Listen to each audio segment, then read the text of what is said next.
हम्म।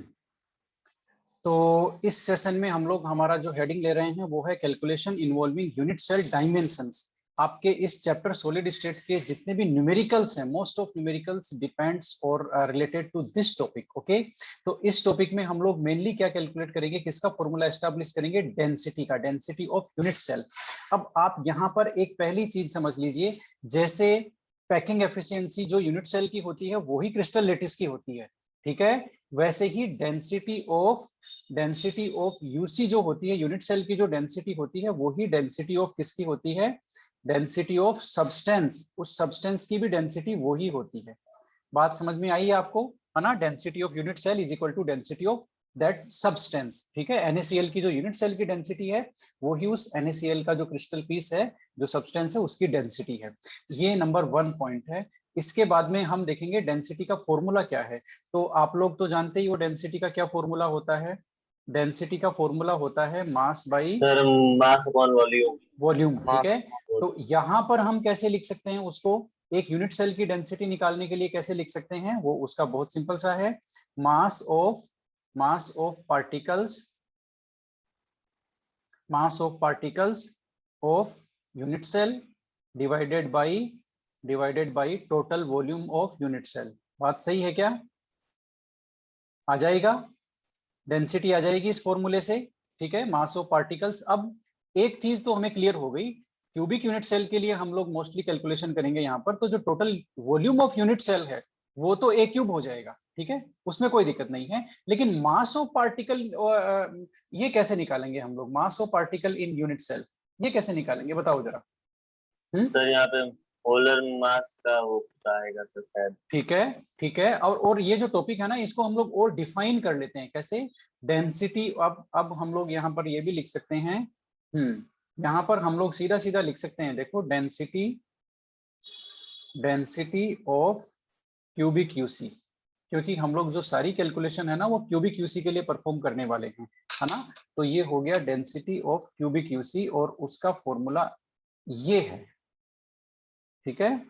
उसका फॉर्मूला है आपके सामने, ये रहा।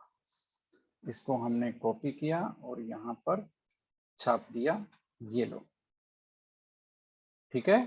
ओके, तो ये है, हम लोग बेसिकली क्यूबिक यूसी के लिए डिस्कस कर रहे हैं, ठीक है। तो अब देख लो आप लोग,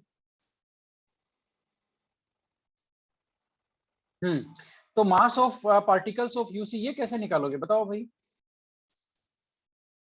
हम्म sir polar mass by hmm Avogadro constant से सर। इसमें मोल कॉन्सेप्ट का इन्वॉल्व है क्या, Na का, यस। ये देखो, मास ऑफ पार्टिकल्स आप लोग कैसे निकालोगे वो अभी बताता हूं मैं।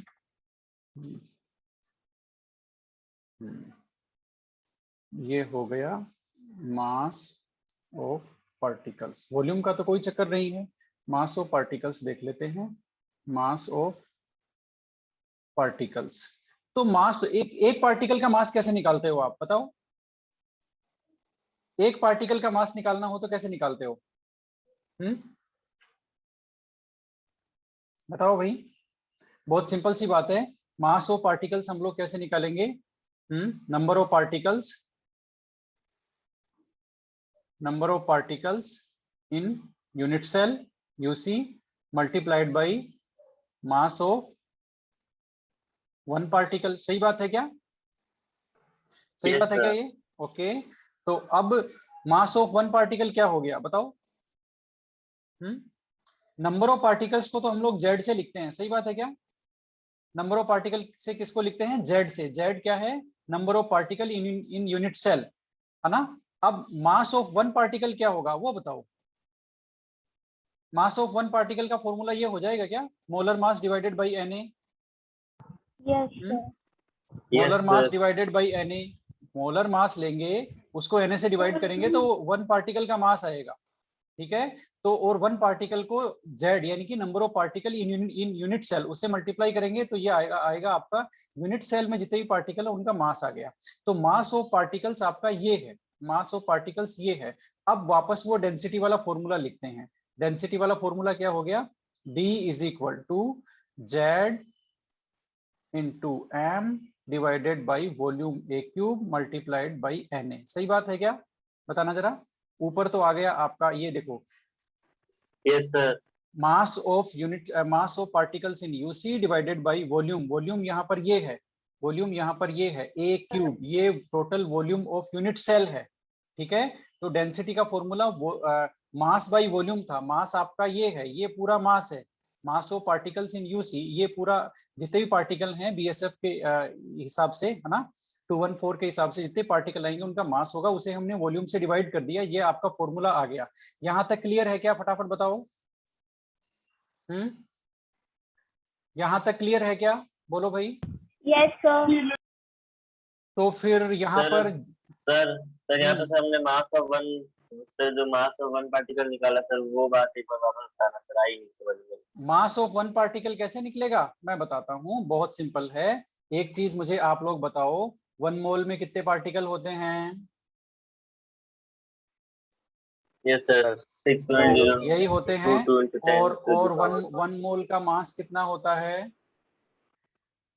1 ग्राम। नहीं, mass of 1 mole is equal to molar mass होता है ना, क्या कर रहे हो। Yes sir.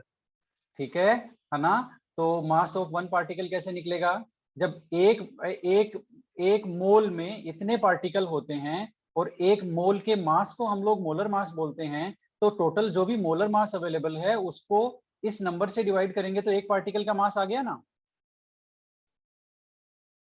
समझ में आया या नहीं आया, है ना। आ गया सर। जैसे जैसे 1 डोजन है, 1 डोजन में 12 पार्टिकल होते हैं, ठीक है। और 1 डोजन sir. का, हाँ 1 डोजन का मास मोलर मास है सपोज। तो आपको कोई कहे भाई एक पीस का कितना हुआ, तो आप जितना भी 1 डोजन का जितना भी मास है उसको 12 से डिवाइड कर देंगे, क्योंकि आपको पता है इतने मास में इतने पार्टिकल हैं, इतने ऑब्जेक्ट हैं उसमें, ठीक है। तो वैसे ही मोलर मास को हम लोग Na से डिवाइड कर देंगे, तो वो क्या आ गया, वो आ गया मास ऑफ 1 पार्टिकल, ठीक है। तो 1 पार्टिकल का मास आ गया, और उसको जेड यानी कि total number of particle in unit cell, वो कितना है बीएसएफ 214, उसके हिसाब से उससे जो भी है वैल्यू है उससे मल्टीप्लाई कर देंगे, तो वो आ जाएगा mass of particles in unit cell. तो ये जो वैल्यू है ये है mass of particles in unit cell, ठीक है। उसको डिवाइड करेंगे ए क्यूब से, ये आ गया आपका डेंसिटी का फॉर्मूला। अब यहाँ पर डी क्या है, डी यहाँ पर लिखते जाओ फटाफट, डी है डेंसिटी ऑफ यूनिट सेल और आपका सब्सटेंस, ठीक है, यूनिट सेल और सब्सटेंस। आपका एम क्या है, कैपिटल एम क्या है बता दो जरा, molar mass. Molar mass. Molar mass को क्या, मोलर मास क्या होता है, एलिमेंट के लिए एटॉमिक मास इन ग्राम, एटॉमिक मास को ही हम लोग ग्राम में लिखते हैं, वही मोलर मास होता है। किसके लिए, प्योर एलिमेंट के लिए, प्योर एलिमेंट की बात कर रहे हैं हम लोग यहाँ पर, ठीक है। उसके बाद में Na की वैल्यू तो पूरी दुनिया जानती है, 6.022 इंटू 10 टू पावर 23। उसके बाद में क्या बच गया, ए क्यूब बच गया। ए क्यूब क्या है भाई बताना जरा, वॉल्यूम। वॉल्यूम है। तो ए क्या है, ए देख लेते हैं हम लोग, ए है आपका एज लेंथ, ए क्या है एज लेंथ, ठीक है। और एक और बच गया ना, 5 है टोटल। जेड है number of particle in UC, number of particle in unit cell. तो अब एक चीजें आप लोग क्लियर कर लो, ये फॉर्मूला हम लोग सबसे पहले लर्न कर रहे हैं किसके लिए, प्योर एलिमेंट्स के लिए। किसके लिए, प्योर एलिमेंट होते हैं ना, for crystal of pure element, है ना। तो ये जो फॉर्मूला है एक तरह से हम यहां लिख सकते हैं, for crystal of pure element, ये लो, प्योर एलिमेंट्स के लिए ये फॉर्मूला है। जैसे कोई एजी का क्रिस्टल है, एयू का क्रिस्टल है, कॉपर का क्रिस्टल है, आयरन का क्रिस्टल है, तो वो प्योर एलिमेंट है, उसके लिए ये डेंसिटी, उसकी डेंसिटी का ये फॉर्मूला होगा, ठीक है। अब यहाँ पर जब जैसे ही प्योर एलिमेंट होगा वैसे ही जेड की वैल्यू आप कैसे निकालोगे, जेड की वैल्यू आप निकालोगे बीएसएफ 214 से। जेड की वैल्यू हमेशा इससे आएगी, टाइप ऑफ यूसी पता चलते ही यहाँ से आप लोग जेड की वैल्यू निकालोगे, बीएसएफ 214, ठीक है। और इसके अलावा प्योर एलिमेंट के लिए एटॉमिक मास को ग्राम में लिखेंगे, वो उसका हो जाएगा मोलर मास, ठीक है। तो ये सारी चीजें हो गई प्योर एलिमेंट के लिए। लेकिन यही फॉर्मूला यदि हम लोग आयनिक सॉलिड के लिए अप्लाई करें तो उसके लिए ट्रीटमेंट अलग है, आयनिक सॉलिड के लिए ट्रीटमेंट अलग है। तो अब आप लोग लिख लो फॉर आयनिक सॉलिड्स, है ना, डेंसिटी ऑफ आयनिक सॉलिड्स आप लोग लिख सकते हो, डेंसिटी। देखो एक चीज समझ लो, मेरी बात को ध्यान से समझो, मेरी बात को ध्यान से समझो, मैं जो कह रहा हूं वो, ये डेंसिटी का फॉर्मूला है आपके सामने, D इज इक्वल टू Z into m a cube multiplied by Na। ये डेंसिटी का फॉर्मूला है, इसमें 5 पैरामीटर हैं, अच्छी तरह से देख लो आप, टोटल 5 है इंक्लूडिंग डेंसिटी। इसमें से कोई भी 4 हमें नॉन हो, 4 का हमें पता हो, तो जो 5th वन है दैट वी कैन कैलकुलेट। तो इस फॉर्मूले में जितने भी न्यूमेरिकल्स हैं उन सब में क्या है, 4 की वैल्यू आपको दी गई है और 5वां जो है वो आपको पूछा गया है। Means suppose Z is there, M is there and Na is there and D is there, then they will ask you about edge length। तो इसमें जितने भी पैरामीटर हैं, देखो Z आपसे पूछ सकते हैं, Z का मतलब हो गया टाइप ऑफ यूसी, आपसे सीधा पूछ सकते हैं कि हमारे पास डेंसिटी है, ये मोलर मास है, ये एज लेंथ है। टाइप ऑफ यूसी क्या है, टाइप ऑफ यूसी का मतलब हो गया आपको Z कैलकुलेट करना है। Z की वैल्यू बताएगी कि वो बॉडी सेंटर्ड है या फिर वो सिंपल क्यूबिक है या वो फेस सेंटर्ड क्यूबिक है, ठीक है। इसी तरह से मोलर मास भी आप कैलकुलेट कर सकते हो, यदि आपके पास डेंसिटी अवेलेबल है, Z की वैल्यू अवेलेबल है, A की वैल्यू है आपके पास, तो मोलर मास भी कैलकुलेट कर सकते हो। कुल मिला के कहने का मतलब ये है, out of these 4 parameter, if any 4 are known to us, then we can determine the 5th one। okay, number 1 point। number 2 point, this formula is same for crystal of pure element and crystal of ionic solid, but there is a little difference between in the value of Z की value में थोड़ा सा difference है और M की value में थोड़ा सा डिफरेंस है, इनका मीनिंग डिफरेंट है, ठीक है। वैल्यू तो वही है लेकिन इनका मीनिंग डिफरेंट है Z और M का, तो वो हम ले रहे हैं। इसलिए ये जो फॉर्मूला है ये क्रिस्टल ऑफ प्योर एलिमेंट के लिए है। अब इसी फॉर्मूले को आपको आयनिक सॉलिड्स के लिए कैसे अप्लाई करेंगे वो है। तो अब आप लिखेंगे density of ionic solids. Ionic solid के लिए फॉर्मूला कैसे यूज करेंगे, फॉर्मूला इज द सेम, आप बात को समझिए, फॉर्मूला तो डेंसिटी का वही है ना, लेकिन यहाँ पर इनके मीनिंग बदल गए। डी का मतलब तो डेंसिटी ऑफ आयनिक सॉलिड हो जाएगा। जेड देख लेते हैं, जेड क्या है, जेड है यहाँ पर नंबर ऑफ फॉर्मूला यूनिट। वहां क्या था बताना जरा, बताओ वहां क्या था, number of particles. Number of particles, जो BSF 214 वाले ट्रिक से डिसाइड करना है आपको, ठीक है। लेकिन यहाँ पर वो नहीं है, यहाँ पर नंबर ऑफ फॉर्मूला यूनिट है। और आपको याद आ रहा हो तो कल जो हम लोगों ने डिस्कशन किया था ना, नंबर ऑफ फॉर्मूला यूनिट का, किनमें, अलग अलग टाइप के क्रिस्टल में, रॉक सोल्ट में कितना है ना। ये देखो, ये हमने number of formula unit discuss किया था कल, और ये है हम, ये देखो ये है, कल हमने लिखा था, इसमें कहाँ गया सारा का सारा, ये देखो ये रहा number of formula unit, Z की वैल्यू। NaCl टाइप है क्रिस्टल, तो Z की वैल्यू 4 है, 4 फॉर्मूला यूनिट्स हैं उसके अंदर, 4 NaCl के यूनिट्स हैं। ZnS में भी 4 है क्योंकि ये भी FCC टाइप का है। CSCl, बस आपको CSCl का ध्यान रखना है, CSCl की वैल्यू Z = 1 है, क्योंकि ये बॉडी सेंटर टाइप को फॉलो करता है, इसलिए इसमें 1 है, ठीक है। एक कैटायन होता है, एक एनायन होता है पूरी यूनिट सेल में। इसके अलावा आपका ये जो CaF2 फ्लोराइड टाइप स्ट्रक्चर है, ठीक है, एंटी फ्लोराइड टाइप स्ट्रक्चर है, सब में आपके Z की वैल्यू 4 आएगी, क्योंकि सारे के सारे FCC टाइप के स्ट्रक्चर हैं। आपको जो मेन 4 याद रखने हैं, मेन जो 4 याद रखने हैं वो मैं आपको बता देता हूं, ये सारे के सारे FCC अरेंजमेंट के हैं। और Z की वैल्यू आप आयनिक सॉलिड से, आयनिक जो सॉलिड आएगा ना, उसमें आप लोग Z की वैल्यू ये निकालेंगे जो हम लोग अभी लिख रहे हैं, वो BSF 214 से नहीं आएगी यदि आयनिक क्रिस्टल है। If ionic crystal is there then Z की वैल्यू इज डिफरेंट, और वो क्या है, NaCl जो है ना, उसके लिए, और आपका ZnS है उसके लिए, और आपका CaF2 है, इन टाइप की स्ट्रक्चर के लिए Z की वैल्यू हो गई 4। बात समझ में आई है ना, इन सब के लिए Z की वैल्यू क्या हो गई 4। और आपका जो CSCl टाइप का जो क्रिस्टल है उसके लिए Z की वैल्यू 1। ये आपको याद, ये आपको याद रखना है, ठीक है ना। यहाँ Z का डिफरेंस है और M का भी डिफरेंस है। M वहां पर मोलर मास था, एलिमेंट के केस में एटॉमिक मास को ग्राम में लिखेंगे वो मोलर मास हो जाएगा। आयनिक सॉलिड के केस में ये क्या है, फॉर्मूला मास है ना, फॉर्मूला मास है, तो ये भी मोलर मास है ना। देखो ये थोड़ा सा टेक्निकल टर्म का डिफरेंस है, ये है मोलर मास, लेकिन आयोनिक कंपाउंड के लिए फॉर्मूला यस यस यस, तो फॉर्मूला मास इन ग्राम, यहाँ इसका मतलब ये है, M का मीनिंग ये है। बाकी A वही है, एज लेंथ। A में भी चक्कर है, A में भी आपको 2 याद रखने हैं, ठीक है। कौन कौन से याद रखने हैं, एक तो NaCl के लिए और एक आपका उसके लिए CSCl के लिए, है ना। तो उसकी भी हम लोग अब यहीं पे डिस्कस कर लेते हैं। A एज लेंथ तो होता है प्योर, जो प्योर एलिमेंट के क्रिस्टल होते हैं ना, उसमें होता है एज लेंथ, वहां कोई डिफरेंस नहीं है, वो ए है। लेकिन यहाँ एज लेंथ का मीनिंग बदल जाता है, कहां पर? आयनिक सॉलिड्स में, क्योंकि यहाँ कैटायन और एनायन दोनों इन्वॉल्व होते हैं। तो ए आपको किन किन के लिए याद रखना है वो ध्यान दे लीजिए। ए यानी कि एज लेंथ, ठीक है। ये एक तो आपको NaCl के लिए ध्यान रखना है, आप लोग लिखते जाइए 4 NaCl।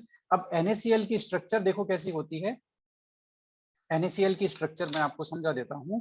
NaCl की स्ट्रक्चर कैसी होती है, यहीं पे कर लेते हैं हम लोग, यहीं पे कर लेते हैं। एक बनाते हैं क्यूब, ये बनाया हमने क्यूब, ये लो ये लो ये लो ये लो, ओके। तो अब NaCl की स्ट्रक्चर देखो, ये आपका Cl है, ठीक है, ये है Cl माइनस, यहाँ भी Cl माइनस है, ठीक है। इनके बीच में आता है एज पे एक Na+ आता है, ये लो, ठीक है।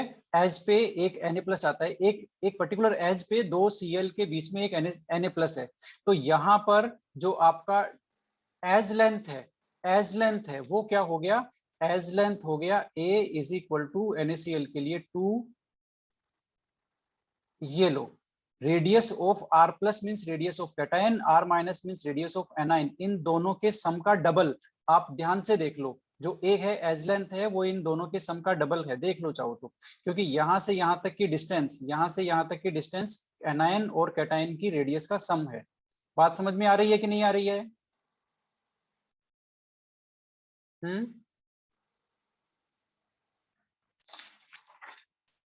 चलो एक काम करते हैं, इसका ये जो डबल कैसे हुआ? हाँ, ये डबल कैसे हुआ, ये डबल कैसे हुआ, यहाँ पर अब मैं बताता हूँ खुल करके। ये लो Cl माइनस, ये एक दूसरा Cl माइनस, और इनके बीच में एज पे फंसा हुआ है कौन? Na+। अब इसका डिस्टेंस देखते हैं, ये देखो Na का सेंटर यहाँ पर। अब ये जो डिस्टेंस है वो है R माइनस, जो मैंने बनाई वो R माइनस है कि नहीं है, बताना जरा। एनाइन की रेडियस है क्या, बोलो। Yes sir. ओके, अब ये जो लाइन खींच रहा हूं, अब ये डिस्टेंस क्या हो गई? R+, ये कैटायन की डिस्टेंस है या नहीं है, बताना जरा। R+, है ना? तो इसका मतलब ये जो पूरा एज लेंथ है, ये एज लेंथ है, ये R- और R+ का डबल है। अब देख लो चाहो तो, R- और R+ का जो सम है उसका डबल है। अब समझ में आ गया? ये आपका यस R-, सर। ये आपका R+, फिर यहाँ R+, और फिर यहाँ R-, ठीक है। तो R- और R+ के सम का डबल है NaCl के लिए। इसी तरह से CsCl के लिए भी है ना? वो आप इसका जो फॉर्मूला है उसमें जाकर के आप देख सकते हो। कहाँ पर? वो हम वहीं चलते हैं। CsCl के लिए इसकी वैल्यू क्या है, A की वैल्यू क्या है, वो हमें मिलेगा यहाँ पर, जिसको हमने कल ड्रॉप किया था कि इसको हम डिस्कस करेंगे बाद में। ये आपका CsCl आ गया। CsCl के लिए आपकी जो उसकी वैल्यू है ना, R की वैल्यू, ये आ गई R की वैल्यू। ये लो भाई, यहां से आप A की वैल्यू निकाल सकते हो, CsCl के लिए A की वैल्यू निकलेगी यहां से, ठीक है। तो इस तरह से है, और उसको हम वहां भी ले लेते हैं, कोई दिक्कत नहीं है। CsCl की वैल्यू ही तो चाहिए हमें, और वो है ये आप लोग लिखते जाओ सारे के सारे, ये बहुत ज्यादा इंपॉर्टेंट है। और ये हमारा पेज कहाँ गया भाई, ये रहा, ठीक है। यहाँ पर एज लेंथ को हम लोग डिफाइन कर रहे हैं, तो 4 CsCl के लिए भी ले लेते हैं, है ना। CsCl, उसके लिए हम लिख रहे हैं यहाँ पर, और एक की वैल्यू है उसकी √3a, नहीं एक की वैल्यू नहीं, इसकी रिलेशन क्या है, √3a is equal to 2R+ plus R-, ये लो, ये रिलेशन है इसमें A में, और इसमें कैटायन की रेडियस और एनायन की रेडियस में, इसके लिए CsCl के लिए। तो वैसे ये जो एक की जो वैल्यूज है, ये आपको बहुत ही रेयर केस में न्यूमेरिकल्स ऐसे मिलेंगे जिसमें ये आपको अप्लाई करना पड़ेगा, ठीक है। अदरवाइज आपके जो मोस्ट ऑफ न्यूमेरिकल हैं वो किसके लिए हैं, प्योर एलिमेंट के लिए है, ठीक है। अब एक चीज और है इस फॉर्मूले से डिस्कस, इस फॉर्मूले से रिलेटेड, वो आप लोग यहां समझ लो भाई, डेंसिटी की यूनिट्स। डेंसिटी की यूनिट्स क्या होती है, बताना जरा। मास बाई वॉल्यूम, तो ऐसा यूनिट क्या हो गई, kg divided by metre cube, सही बात है क्या? Yes sir. तो यूनिट हो गई kg पर मीटर क्यूब, ठीक है। ये हो गई इसकी SI यूनिट, ठीक है। लेकिन अब ध्यान से सुनो मेरी बात को, ज्यादातर केसेस में ज्यादातर केसेस में डेंसिटी सीजीएस आती है सर काम। हाँ, ज्यादातर केसेस में डेंसिटी की यूनिट हम लोग कौन सी लेते हैं, वो लेते हैं ग्राम पर सेंटीमीटर क्यूब। ठीक है, ग्राम पर सेंटीमीटर क्यूब और केजी पर मीटर क्यूब में रिलेशन क्या है वो भी आप लोग देख लो। वो रिलेशन है आपका 1 kg पर metre cube is equal to 10⁻³ gram पर सेंटीमीटर क्यूब। इन दोनों का रिलेशन तो ये है। ठीक है, इसके अलावा आपको दूसरी यूनिट कौन सी परेशान करेगी, वो करेगी एज लेंथ की। एज लेंथ की जो यूनिट है वो होगी आपके, एज लेंथ की जो यूनिट है वो है आपके या तो पिकोमीटर होगी, पिकोमीटर, या आपके नैनोमीटर, या आपके एंगस्ट्रॉम। ठीक है, अब इनका सेंटीमीटर से रिलेशन मैं आपको बता देता हूं। 1 centimetre is equal to 10⁻10 picometre. ठीक है, और 10⁹ नैनोमीटर, और आपका नहीं 10⁻7 नैनोमीटर, 10⁻9 तो मीटर में होता है, और ये क्या है 10⁸ एंगस्ट्रॉम। ये रिलेशन है 1 सेंटीमीटर का। तो आपको पहले पिकोमीटर को, नैनोमीटर को, एंगस्ट्रॉम को सेंटीमीटर में कन्वर्ट करना पड़ेगा, क्योंकि डेंसिटी की यूनिट आपकी ग्राम पर सेंटीमीटर क्यूब आती है मैक्सिमम केसेस में, मैक्सिमम न्यूमेरिकल्स में इसमें दी हुई होती है। इसलिए ये जो यदि एज लेंथ यदि आपको पिकोमीटर में है और डेंसिटी आपकी ग्राम पर सेंटीमीटर क्यूब में है, तो आपको पिकोमीटर को सेंटीमीटर में कन्वर्ट करना पड़ेगा पहले, नैनोमीटर को, एंगस्ट्रॉम को, इन सबको किसमें कन्वर्ट करना पड़ेगा, सेंटीमीटर क्यूब में। ठीक है, सेंटीमीटर में, है ना।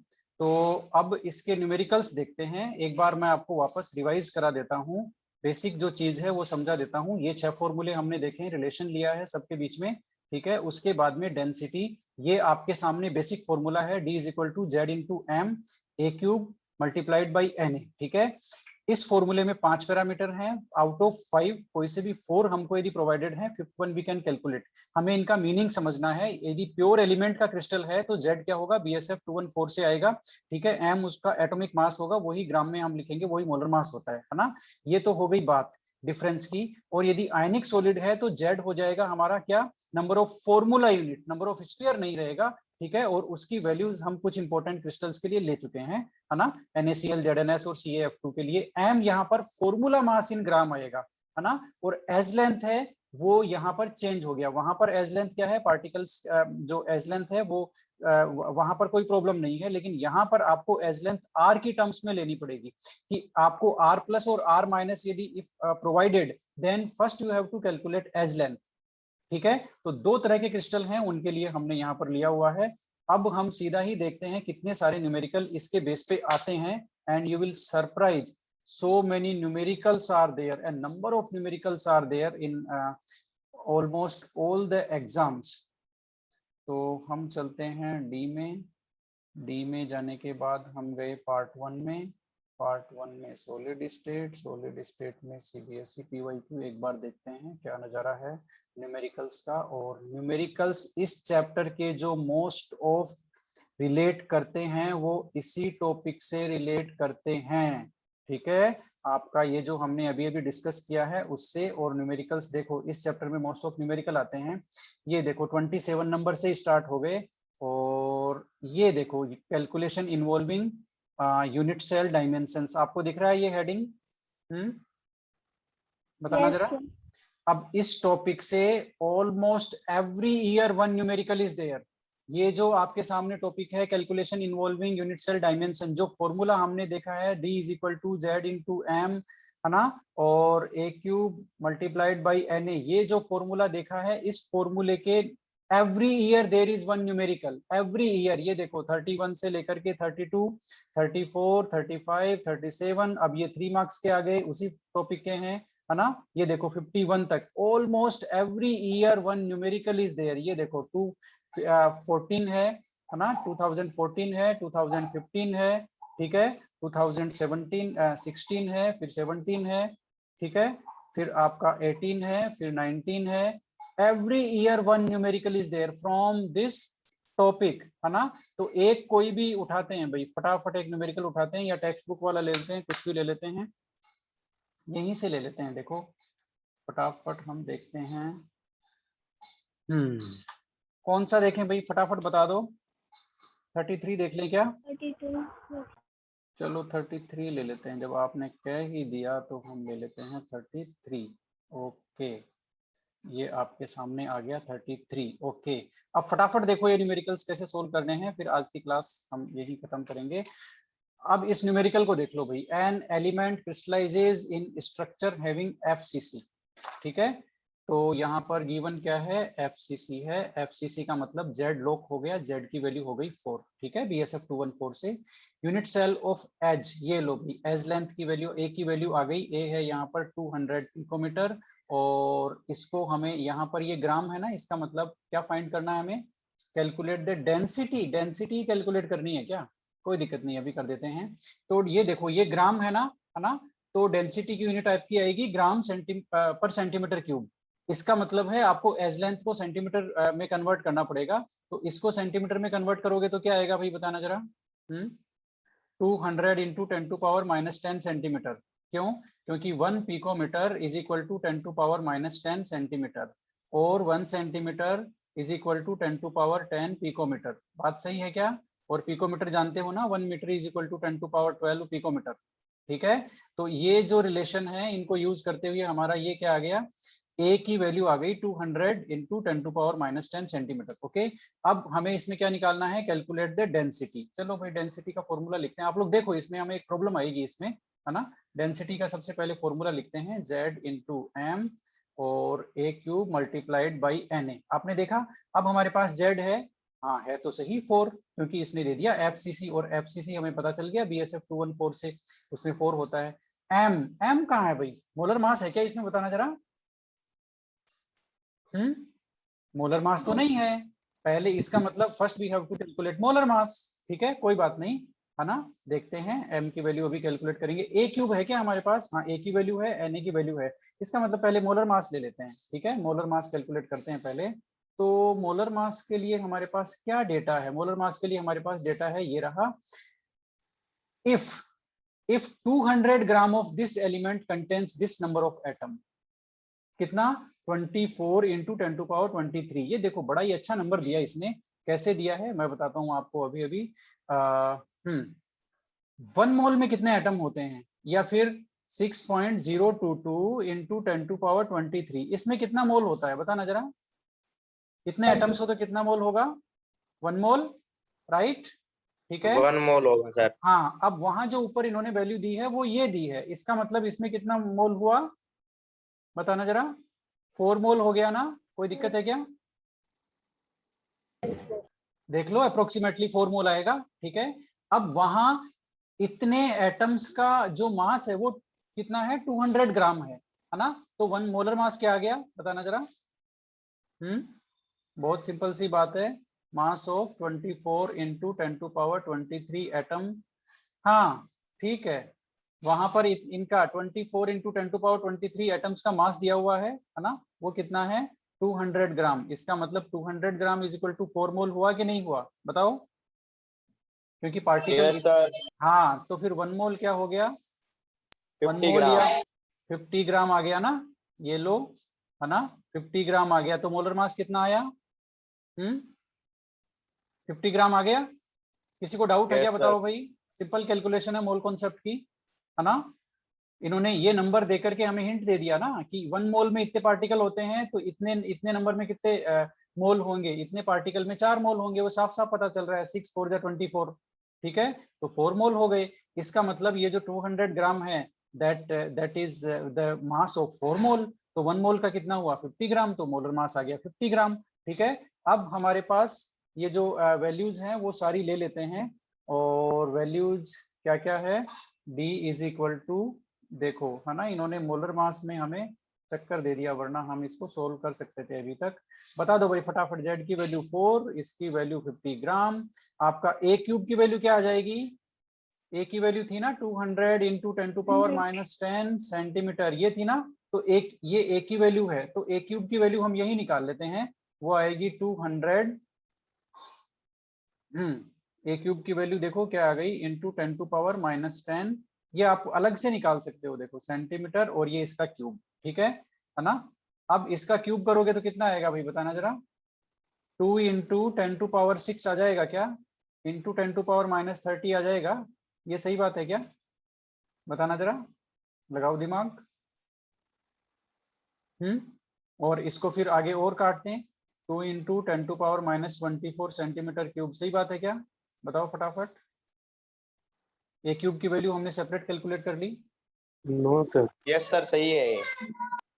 बताओ जरा, देखो सर भाई, सही, देखो, हाँ बताओ क्या डाउट है, बोलो। सर सही कैसे हुआ ये सही कैसे हुआ, सही ये तो है कैसे सर, वो हुआ? देखो, उस 200 की कोई भी कोई पावर हो जाएगी कोई सही, कोई और कोई 10 कोई रेज टू बात नहीं, पावर कोई बात नहीं, कोई -10 बात की नहीं, भी हो जाएगी। ठीक है, कोई बात नहीं। ये देखो ए की वैल्यू ये है, इसमें कोई डाउट नहीं है ना, सेंटीमीटर में। No sir. देखो, ए की वैल्यू उन्होंने दी है 200 पिकोमीटर। अब पिकोमीटर को हमें सेंटीमीटर में कन्वर्ट करना होगा, तो वो हो गया 200 इंटू 10⁻⁻10 सेंटीमीटर। इसमें कोई डाउट नहीं है ना, इसका मतलब ये ए की वैल्यू आ गई। अब हमारे फॉर्मूले में ए क्या है, ए क्यूब की फॉर्म में है, तो हम वहां काटापीटी करेंगे, इससे अच्छा है ए क्यूब की वैल्यू सेपरेट निकाल लो, ठीक है। तो हमने क्या किया, ए का क्यूब किया, यानी कि इस पूरी वैल्यू का क्यूब किया। ये देखो, होल लगा करके, ब्रैकेट लगा करके पूरी पे क्यूब रख दिया यहाँ पे, ठीक है। इसका मतलब 200 का भी क्यूब हो गया।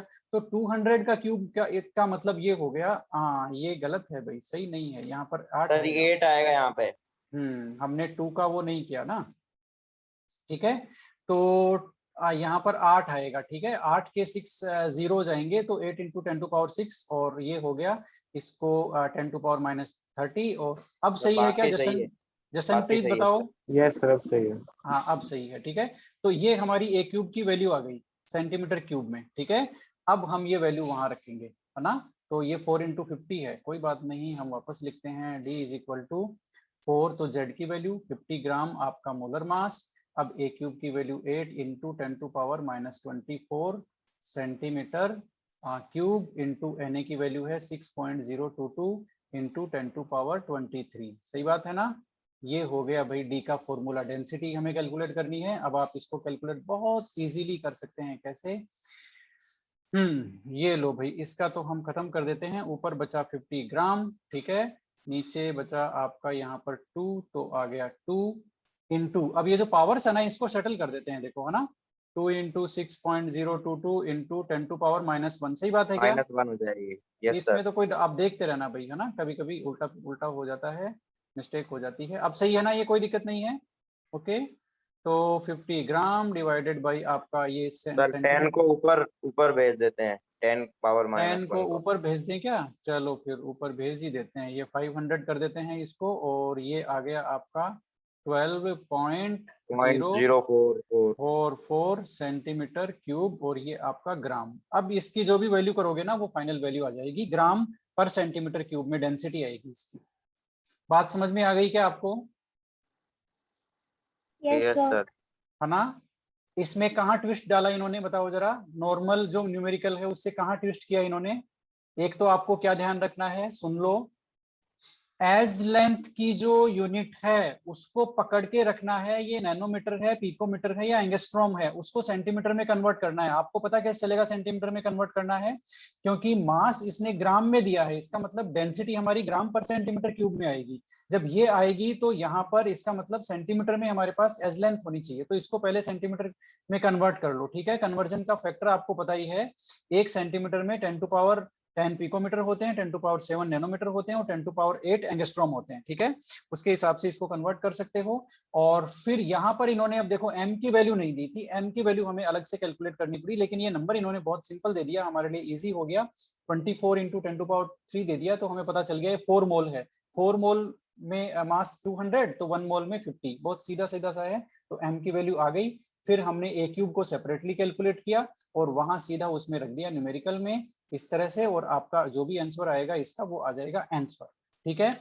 इस तरह से you will not realise that how many numericals are there. every year there is one numerical either of 2 marks or 3 marks from the same formula. इसमें 5 पैरामीटर्स हैं, 5 पैरामीटर में कोई भी 4 नॉन होता है, तो आपको वो सीधा ही 5th पूछता है, ठीक है। सीधा ही आपको क्या पूछता है, 5th आपको पूछेगा। यही इसका मतलब इस फॉर्मूले में यही है ना। ये देखो क्या क्या कैलकुलेट करवाया हुआ है, हम फटाफट देख लेते हैं। ये देखो यहाँ पर इन्होंने क्या कैलकुलेट करवाया है, type of unit cell of crystal, है ना 34। ये बड़ा ही बेकार सा, बड़ा ही मतलब इंपॉर्टेंट क्वेश्चन है ना, वी कैनॉट से इट बेकार, थोड़ा सा लेंदी है।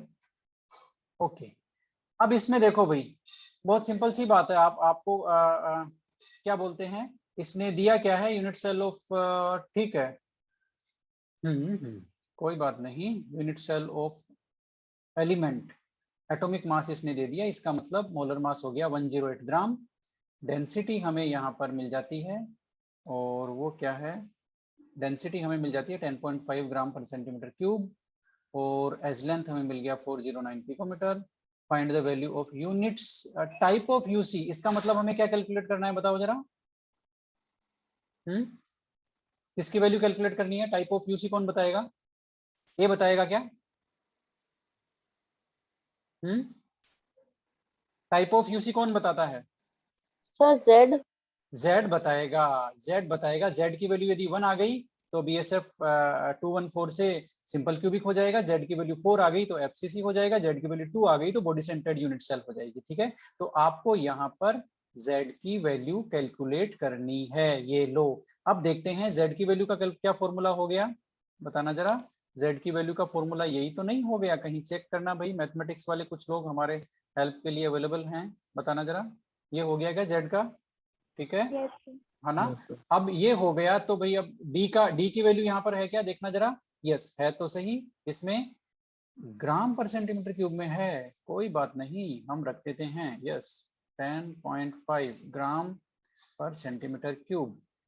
ए क्यूब की वैल्यू है क्या, ये लो, ये ए क्यूब आपको हमेशा परेशान करेगा, 409 पिकोमीटर है। अब वापस इसको वही है, इसको आपको किस में कन्वर्ट करना पड़ेगा, 409 पिकोमीटर को आपको सेंटीमीटर में कन्वर्ट करना पड़ेगा पहले, और फिर सेंटीमीटर क्यूब में कन्वर्ट करना पड़ेगा, यानी कि ए क्यूब में। ठीक है, तो 409 picometre is equal to 409 into 10 to power -10 centimetre. ठीक है, ये हो गया। और उसमें करेंगे तो इसका, चलो इसका क्यूब कर देंगे, है ना। तो यहाँ हमने रखा, इधर इधर रख देते हैं इसको, ए क्यूब की वैल्यू को 409 इंटू 10 टू पावर -10, और इसका करेंगे क्यूब। ये ए क्यूब आ गया, ये डेंसिटी आ गई, और यहाँ आपका आ गया Na की वैल्यू। सही बात है क्या? इसको किससे डिवाइड करेंगे, m क्या है भाई, बताना जरा। m दिया हुआ है क्या? दिया हुआ तो है। एटॉमिक मास को ग्राम में लिखते हैं तो वही मोलर मास होता है प्योर एलिमेंट के लिए, तो ये आ गया 108 ग्राम। ठीक है, अब हमें क्या कैलकुलेट करना है, जेड कैलकुलेट करना है, ये लो जेड। अब पहले यूनिट देख लेते हैं, जेड की कोई यूनिट नहीं होती है ना, तो यहाँ पर ये सेंटीमीटर है, तो ये सेंटीमीटर क्यूब हो जाएगा, तो ये कट जाएगा, और ये ग्राम है, ग्राम से ग्राम कट गया, सेंटीमीटर क्यूब से सेंटीमीटर क्यूब कट गया, इसका मतलब सही है, हम लोगों ने सही अरेंज किया है। और अब आप इस फॉर्मूले को सोल्व करोगे ना, ये आपको देगा जेड की वैल्यू। किसकी वैल्यू देगी, z की वैल्यू। ठीक है, और z की वैल्यू बताएगी आपको कि ये FCC है, BSF है या सिंपल क्यूबिक है ना। तो आज के लिए इतना ही, काफी ज्यादा टाइम आपका ले लिया है मैंने, और